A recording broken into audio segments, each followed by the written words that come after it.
বন্ধুরা, আজ আমি আরেকটি মাছের মাথা দিয়ে মুড়ির ঘন্ট রেসিপি আপনাদের সামনে শেয়ার করব।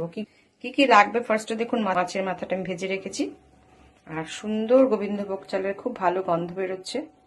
ফোড়নের জন্য দেবো শুকনো লঙ্কা, তেজপাতা, এটা হচ্ছে মেথি, একটু ছোট এলাচ আর জিরে। এটা আমি আগে ফোড়নে দেবো। আমার মেইন হচ্ছে মাছের মাথা। চালটা একটু ভিজিয়ে ধুয়ে রেখেছি, যখন রান্নাটা করব তখন কিভাবে করব দেখাচ্ছি। ফোড়নে আমি একটু শুকনো লঙ্কা দিয়ে দিলাম, পেঁয়াজ দিলাম, জিরে ফোড়ন দেবো, অবশ্যই একটা তেজপাতা দেবো, একটু কুচো পেঁয়াজ দেবো, আর বাটা পেঁয়াজ দেবো। এই হচ্ছে আমার ফোড়ন যাবে।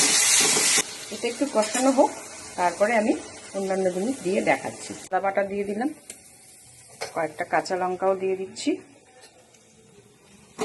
আর এবারে আদা বাটাটা দিয়ে দিলাম, একটু জিরে গুঁড়ো দিলাম,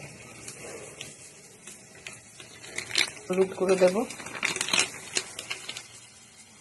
লঙ্কার গুঁড়ো দেবো। মশলাগুলো দিয়ে আমি একটু অনেকক্ষণ নাড়াচাড়া করবো। এই যে দেখুন, আমি এখনই দিয়ে দিলাম, এখনই সুন্দর একটা কালার চলে এসছে।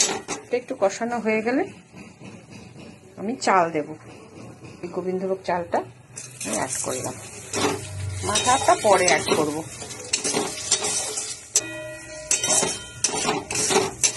এটা খুব ভালো করে কষা হবে। আমি একটু নুন দিয়েছি, পরে আবার নুন দেব। এটা একটু ভালো করে কষা হোক, তারপরে আমি মাছের মাথাগুলো দেব।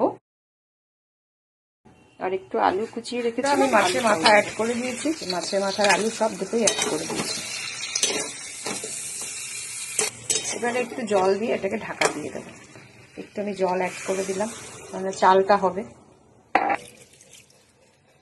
একটু ঢাকা দেব, ঢাকা দিয়ে ফুটে উঠলে বারে বারে চেক করে ঘি গরম মশলা দিয়ে নামিয়ে দেবো। ফাইনাল লুকটা আপনাদের দেখাবো।